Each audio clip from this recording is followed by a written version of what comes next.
Hey everyone, welcome to another episode of Advocacy Hour. We are back together, gang's all here. Rebecca and I have been shifts passing in the night Yay!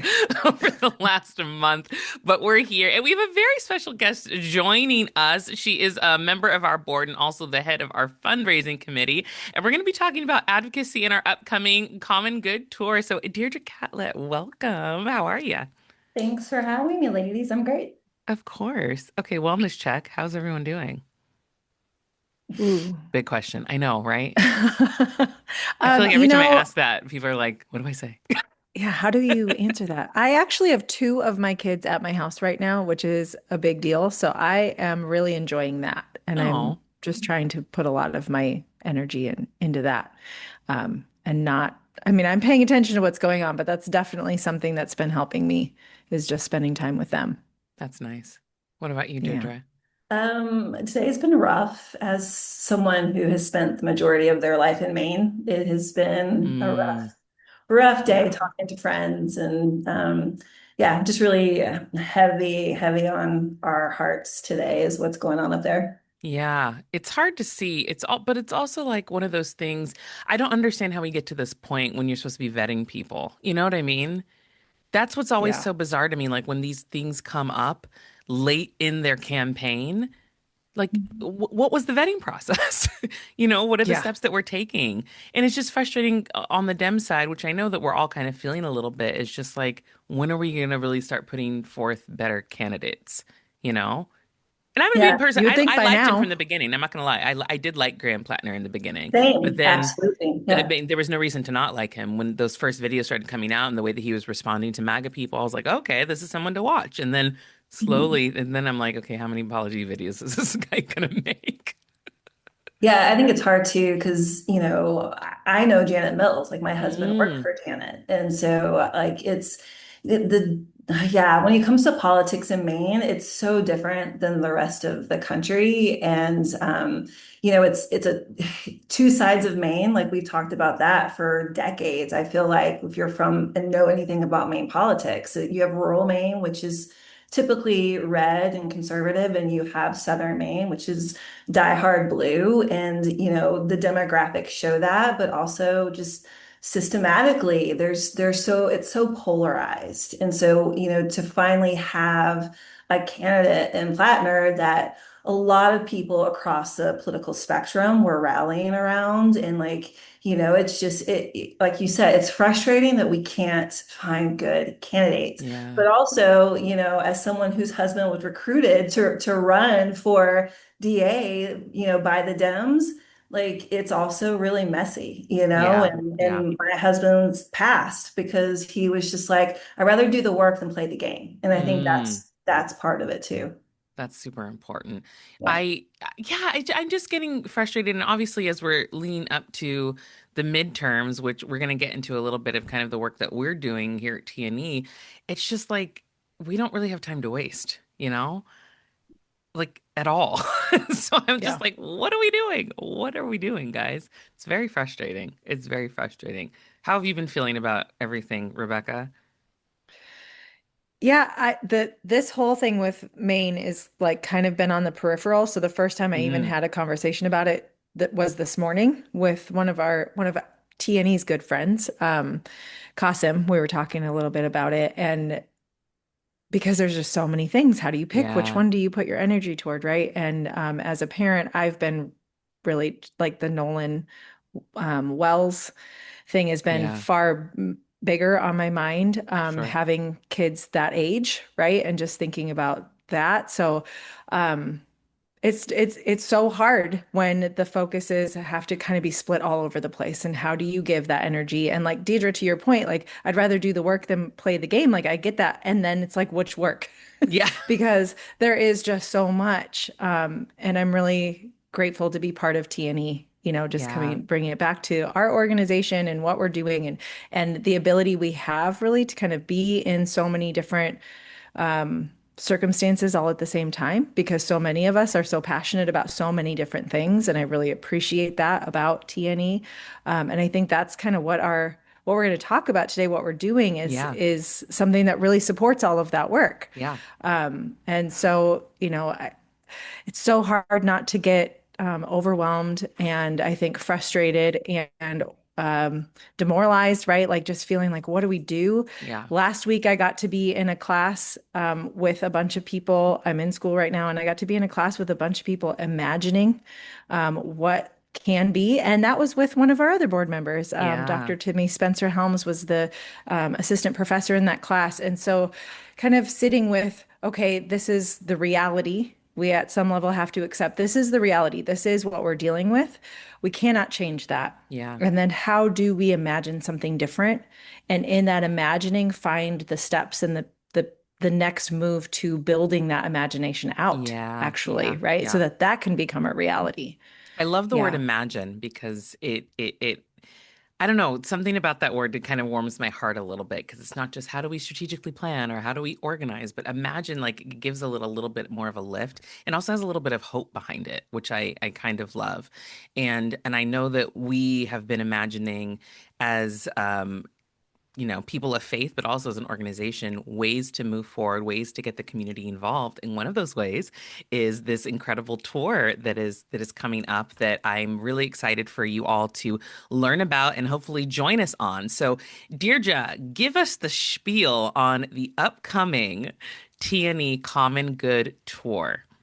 Yeah, I'm really excited about it. I'm telling people I had two calls today. I had a call with Watershed Church in Charlotte and Southeast Table in Raleigh, North Carolina, to work out our Raleigh leg. And it's, when we sat down and talked about this idea, when we imagined it to keep it in the conversation, like what are the needs of our community and to feel connected, and everyone right now I feel like understands the urgency to fight back against Christian nationalism, but sometimes I think in our wrestling this out, and especially if we are finding ourselves constantly on social media, that we can get consumed by anger and frustration and Yeah, helplessness, and like really trying to remember, yes, we're fighting against something, but we're fighting for something. We're Yeah. fighting for a better future. We are betting fighting for a better faith. Like we are really fighting for our community. And so to shine a light on the good things that are happening in our communities, because I am so incredibly encouraged in talking to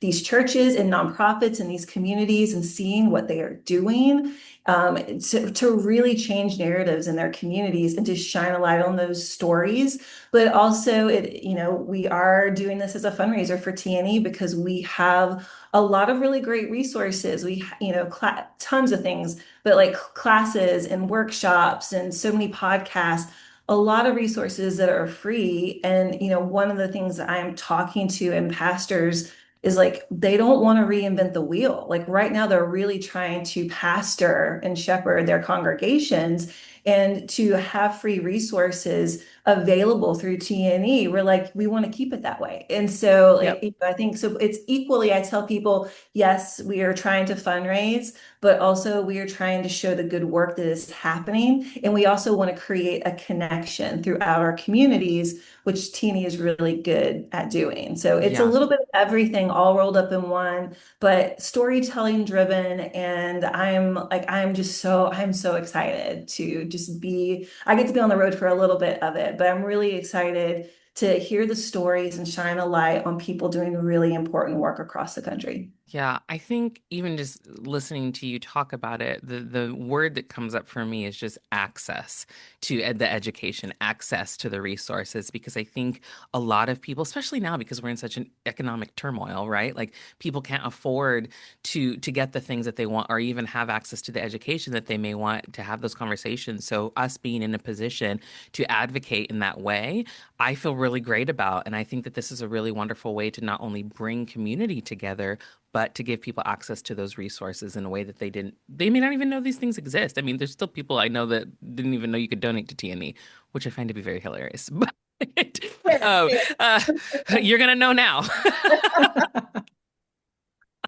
But I think that's so important. And just being able to give people access to what we're trying to do and let them know that there's a place for them and a place to learn. It's just so important. It's so important. Yeah, and I Yeah. think to that point too, the ecosystem part of it, right? It's like knowing that there are other people around us. where we are that are also interested in the work that is being done. Yeah. And if TNE can create a way for that connection to happen, I mean, what a spectacular thing to bring to these local communities. Absolutely. What do you hope to gain from this, Deirdre? And what do you hope people take away from it? Because it is a Oh, big undertaking. It is a huge undertaking. It's the first it time TNE's is. ever done it. She's It like, She's you like, ain't let gotta me tell tell me. Yeah, you. right? Oh, yep, it's a full-time job. Yes, yes. I know the other night I was literally up at like 10:30, 11 o'clock, which is late for me because I'm up at 4:30. And so my husband woke up and he's like, "What are you doing?" I was like, "I'm working. I'm working. This is important work." Yeah, and I love it. And the reason I love it is because I see so much potential in it. And I think, there's so many things. I see a potential in connecting churches. Like I feel really lucky. Like, I've had phone calls with churches in Boston, in Indianapolis, in North Carolina, in Tampa, like, and seeing their excitement to be a part of something, and like they love that as much as I do, or the influencers and the podcasters and the authors that we're bringing in. And so I think that connection is really, really key. I also think within the Company of Wolves performing and sharing the stories, I think people are going to be really inspired by the work that is happening on the ground. I think they'll Mhm. be encouraged by hearing, like, one of the stories that I know they're working on is with an organization in Tampa called Well Built Cities. And essentially, the city was just missing it when it came to taking care of those that are displaced. And so, like, they have created a half day center where people in the community can come in and they're getting meals and they're being able to take showers. And that is just one of the things. They have a bike program where they are allowing people that are displaced to work off a free bike, and like they are just doing incredible work because they're seeing gaps in our community, gaps in our government, and they're like, we can fill this. Like, we have a community that can fill it. And it's just really small things, but when you add those small things together, I think people are gonna be like, what can I do in my community? Like, can I do this? Can I Yep. replicate this here? And I also think there are a lot of people who are being like really frustrated with the church as a whole in our country. Mhm. I think that How could this you not will, be? yeah. And so, yeah, I think even, with Sydney doing a lot of the stories, like I have even seen her like ask really great questions. She's reading the books of some of the authors that we're having on, and like listening to their podcasts, and she's having conversations with them before they even step foot into an event space, which I also think is very unique for Yeah. this tour. Like, it's not, Mhm. I tell people, I was like, every event, it's not cut and paste. It is very unique to the community that we're in. And there's so much work going on behind the scenes to say, like, this is so much deeper than 90 minutes. Like, these are real conversations that are happening, real relationships that are happening. Yeah. And that's how the shift happens, is when it becomes transactional and not transactional, but it becomes relational. And so I think that this is different because it's driven by relationships, which I think is really, really cool too. I love that. I really love that.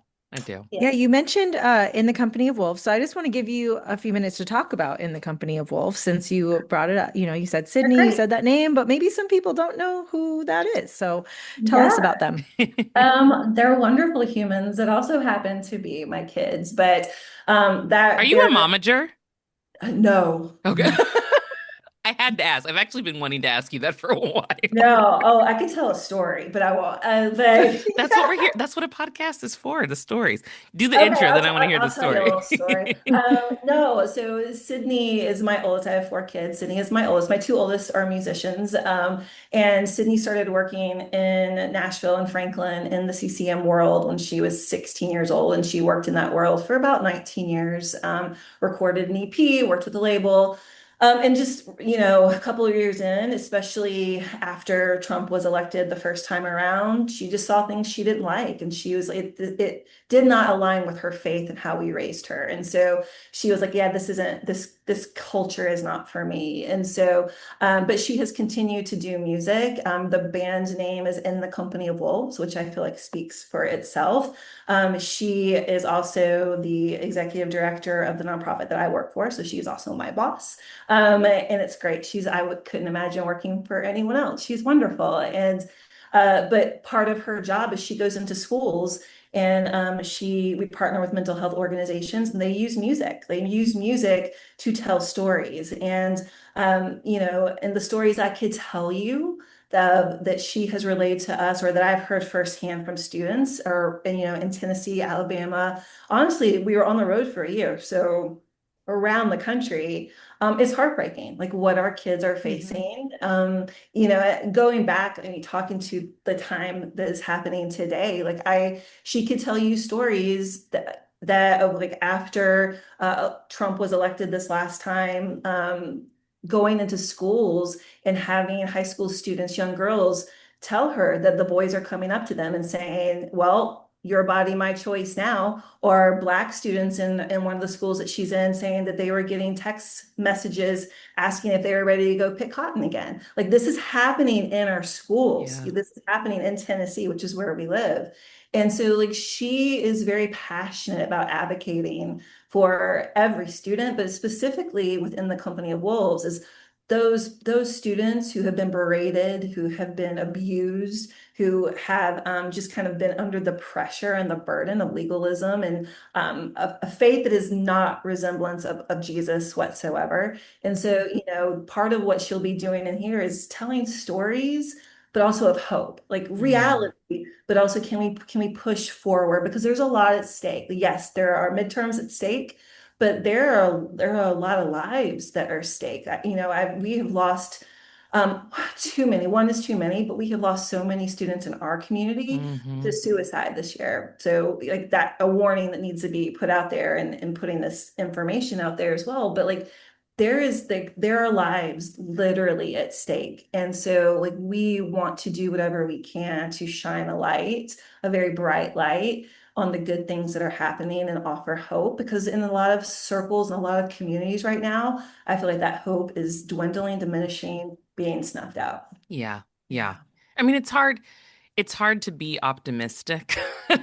And I Yeah. hate saying that, but like I get it. So I love that the approach also just for this is like being realistic. It's addressing the problem, but also trying to be a part of the solution, which Rebecca and I talk about all the time. It's like, okay, we know what we're upset about.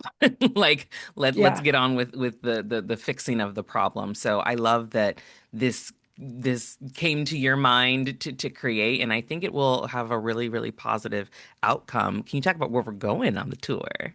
I can. So we're actually our first stop. And I've been telling people it's kind of like our little pilot project. So we're going to go down to Tampa on July 17th. So if anyone's in Tampa, come and join us. We'll be at Watermark Church.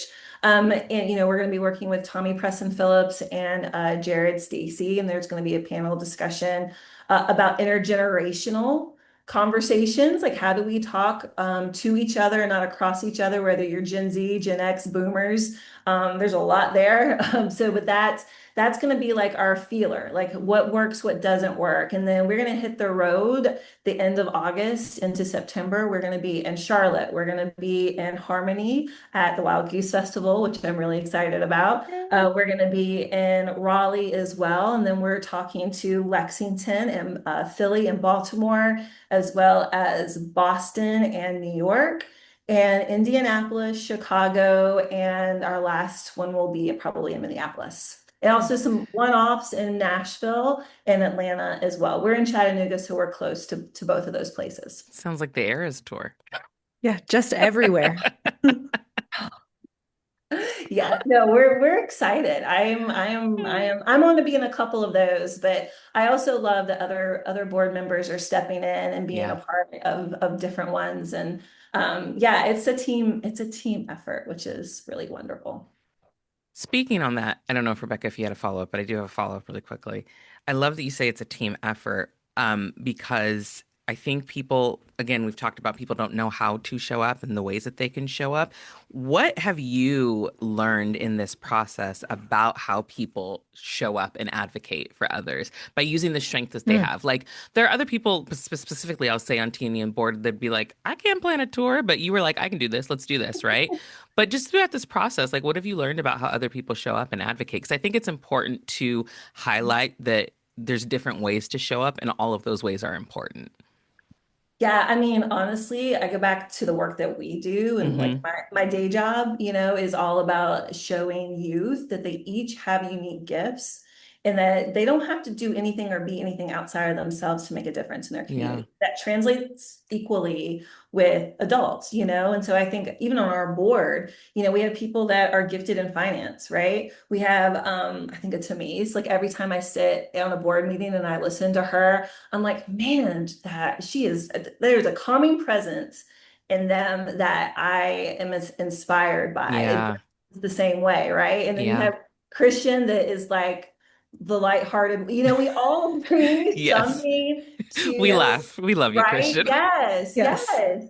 And like we are in a way, we're kind of like the island of misfit toys, but we I all love have it. like strong Yep. giftings Yeah. that counter each other. Yeah. And so, but also I will say, like, there's some times where we're like, do we step in here? Is this a place? And I think that's something that everyone feels.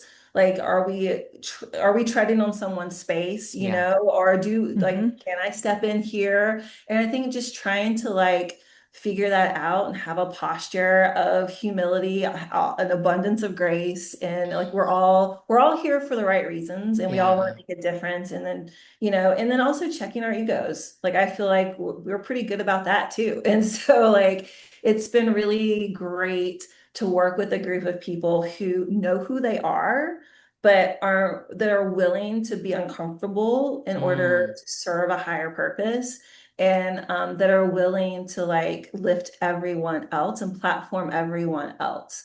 Yeah. Because Yeah. we live in a society, in a church culture right now, where people are really focused on platforming themselves. And so it's really nice to be a part of a group that's like, no, we're in this together, rising tides lift all boats, like, whatever you want to use Yep. there. It's really cool to be a part of that. Yeah, I want to second that Mhm. for sure. And just, thinking about the people that are on the board, and for people who are listening, if you want to know who's on the board, it's on the website. You can go and look up the biographies of every person that's on the board. I love how everyone kind of has their own community. Like no Mm. one is really like there is overlap for sure, but we're not all in the same spaces. And so I think that's been really cool too. And I think that's what this tour is really going to bring together is the way a lot of these separate but overlapping communities really come together to create this ecosystem. Like every city that this tour is going to highlight different voices and different artists, different authors, maybe, and different board members are going to different ones. And so, Deirdre, to your point, none of these are it's not cookie cutter where they're all the same. They're all really going to be very different depending on the city and who's there. And I love that about our board because Yeah. it really is just this group of people that is like, what can I do? Here's who I know. Here's who I think would be great. Here's an organization locally that does these really cool things. And yeah, it has just been really awesome to be just in the conversations. I know mine is like, I want to cheer you on and I will do what I can, but like, I can't do it the way that you can, Deirdre. So I'm really glad that you were like, I got it. Yeah. And I think that's also one of the beautiful things just about community in general is that everyone is their own unique individual self. And you don't have to try and copy what somebody else does. You're like, this is what I bring to the table, so take it or leave it, you know? And usually we're taking it because that's why they're on the board. But I think that that's the beauty of it. Everybody has their own strength that they can bring to make this really a functioning organization, but also a successful initiative and venture that we're trying to do. I think it's so great. I'm like so excited.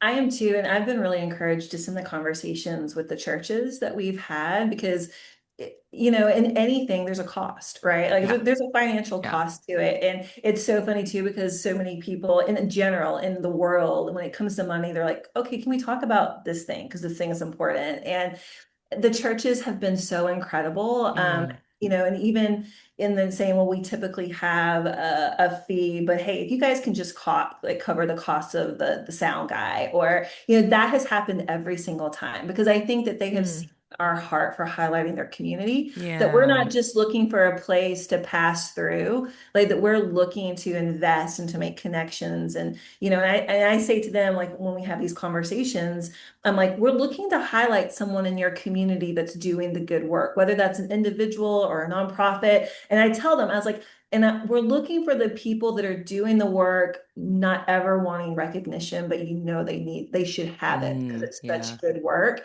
And like it is just, it's like that is one of the things where I think people are just like, oh, I want to be a part of this. Like this is different, Yeah. And I am a firm believer that we all have something to bring to the table. And if we all just bring that one thing, like we can create something really, really special, and it's not manufactured. And there's a lot of room that we're creating here for magic to happen, for with Yeah. the Holy Spirit to kind of come in. And I think that's what I'm excited about the most, is just leaving room for the unexpected. And so Yeah. I was telling someone the other day, when we lived on the road for the year, we had to raise money for Make-A-Wish, and we got into a situation where we were only going to stay on the road for 3 months, and it ended up we stayed on the road for a year. And we ended up traveling the country talking about youth mental health with a national organization, but we still had this commitment that we had to Make-A-Wish. And I was like, how are we going to raise $10,000 on top of like trying to figure out how we're going to live?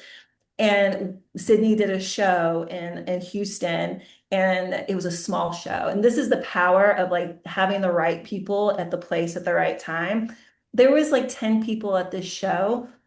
We're like, okay, well, we're going to be doing 100 of these, right? And there was a guy who came in at the end. He's like, what's the least expensive thing that I can buy? And we had a keychain. He's like, okay, I'm going to buy the keychain. And Sid, I remember, because he was like still overjoyed with like someone wants to buy something, And then he handed her a check for $2,000. Oh, The most wow. expensive keychain probably anyone has ever bought that wasn't Gucci or something, right? But I was like, that's the power of generosity. Like Yeah. you never know who's in the audience. You never know who is hearing your story that's going to be moved by the unexpected way that you live your life, or you run your organization, that says, I want to cheer you on, because everyone has a gift, and one of those gifts is treasure, right? And Yeah. to Sure. invest into a movement, into an organization. And we've seen that just tenfold in our own Mm. lives. And I'm expecting that for this little journey as well. Yeah, I mean, I think creating something that people can be a part of is